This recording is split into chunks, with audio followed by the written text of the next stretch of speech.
Palliative care है, terminal patient जो होते हैं, जो सिक पेशेंट होते हैं, जो टर्मिनल स्टेज में चले जाते हैं, मतलब कि टर्मिनल स्टेज होता है, लास्ट स्टेजेस में चले जाते हैं, उनका जो ट्रीटमेंट है, उनका जो मैनेजमेंट है, क्योंकि देखिए क्या होता है कि नॉर्मली जो कैंसर का पेशेंट होता है, तो आपने कैंसर में कीमोथेरेपी दे दी, आपने रेडियोथेरेपी दे दी, तो फाइनली आप एक टाइम ऐसा आता है कि जब आप बोलते हैं उनको कि आप अब इनको घर ले जाइए। नॉर्मली ये भी आता है ना, एक लास्ट स्टेज आती है ना, तो वो लास्ट स्टेज में जब आप बोलते हैं उनको कि आप इनको घर ले जाइए, फिर वो पेशेंट परेशान हो जाता है, उसके अटेंडेंट्स परेशान हो जाते हैं कि क्या करें हम। तो वहाँ पे जो मैनेजमेंट का पोर्शन है वो पैलिएटिव केयर के अंदर जाता है। उसका पेन है, सिम्टम्स अलग अलग सिम्टम्स हैं, जैसे उसका आप कैसे कॉन्स्टिपेशन है, ब्रेथलेसनेस है, बेड सोर्स है, उनको कैसे हम मैनेज करेंगे। तो क्या ट्रीटमेंट रहता है इस पैलिएटिव केयर का? देखिए पहले ड्यूरिंग द सिक डेज जो एंड पहल जो पेशेंट इज जो हैविंग द जब एक्यूट पेन। जब हम पैलिएटिव केयर की बात करते हैं तो पैलिएटिव केयर में बहुत सारे एस्पेक्ट्स हैं ट्रीटमेंट के लिए। तो एक एस्पेक्ट जो पैलिएटिव केयर का मोस्ट इंपॉर्टेंट है वो है फिजिकल सिम्टम्स। फिजिकल सिम्टम जो भी उसको आएंगे, चाहे वो बेड सोर हो, चाहे उसको पेन है, चाहे उसको कॉन्स्टिपेशन है, इनको हम ट्रीट करेंगे। जो सेकेंड इंपॉर्टेंट एस्पेक्ट है इसमें, वो आता है सोशल। हमने उनकी फैमिली के साथ सोशलाइजेशन करनी है ताकि हमें समझ आए इनको क्या प्रॉब्लम है, फाइनेंसिस की, उसको सुपरचुअल ना। एक बहुत बड़ा क्वेश्चन मार्क जो होता है वो ये होता है, वो एक क्वेश्चन मार्क ये होता है कि पेशेंट पूछता है कि भाई मेरे को ये प्रॉब्लम क्यों हुई। जब मैंने कभी सिगरेट नहीं पिया तो मुझे कैंसर क्यों हुआ, मैंने कभी शराब नहीं पिया तो मुझे लिवर सिरोसिस क्यों हुआ। तो उसका क्या होता है, एक सुपरचुअल डिस्कनेक्शन होती है, भगवान पे बिलीफ खत्म हो जाता है उसको। तो आपको इस मैनेजमेंट में सभी चीज़ों को इकट्ठे लेके चलना। तो ये एक हॉलिस्टिक केयर है। हॉलिस्टिक केयर में जहाँ पे आप सभी चीज़ों को एक टीम वर्क में काम करते हैं और उस पेशेंट को निजात दिलाते हैं अनवांटेड सिम्टम्स से, पेन को कंट्रोल करते हैं, हर एक चीज़ को कंट्रोल करते हैं, और ताकि पेशेंट का एक डिग्निफाइड डेथ जो है डिग्निफाइड होना चाहिए। उसका अगर मरना भी है किसी को तो मतलब तकलीफदायक नहीं होना चाहिए। तो इस समय में आप कैसे इनको ट्रीटमेंट करते हैं?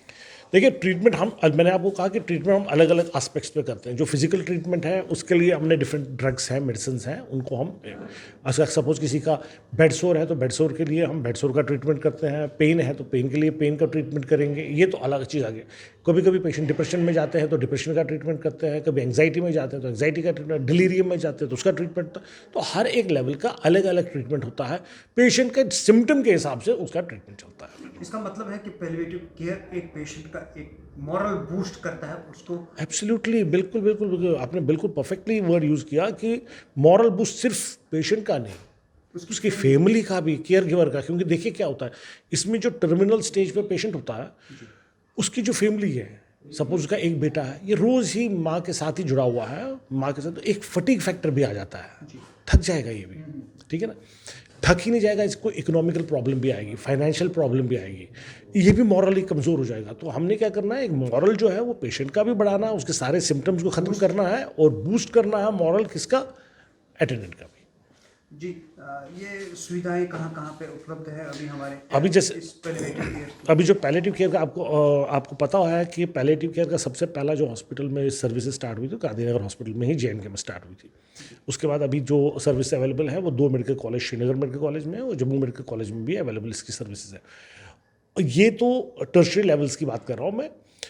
गांधीनगर हॉस्पिटल जो है अपने में एक डिस्ट्रिक्ट हॉस्पिटल है, प्रोविजनल हॉस्पिटल है, और आने वाले टाइम में हम कोशिश कर रहे हैं कि जो 9 डिस्ट्रिक्ट हमारे बच गए हैं, सांबा से लेके कठुआ तक, और आप यहाँ जो बनिहाल तक, और आप जो रामबन भी, पूंछ, राजौरी, सब जितने भी डिस्ट्रिक्ट 9 डिस्ट्रिक्ट हैं इसके अलावा जम्मू को छोड़ के, उन 9 डिस्ट्रिक्ट्स पे भी हम पैलिएटिव केयर का काम कर रहे हैं और पैलिएटिव केयर की सर्विसेज बहुत जल्दी शुरू करने वाले हैं उस पर भी। जी, तो क्या मैसेज रहेगा आज पैलिएटिव केयर है बहुत ही?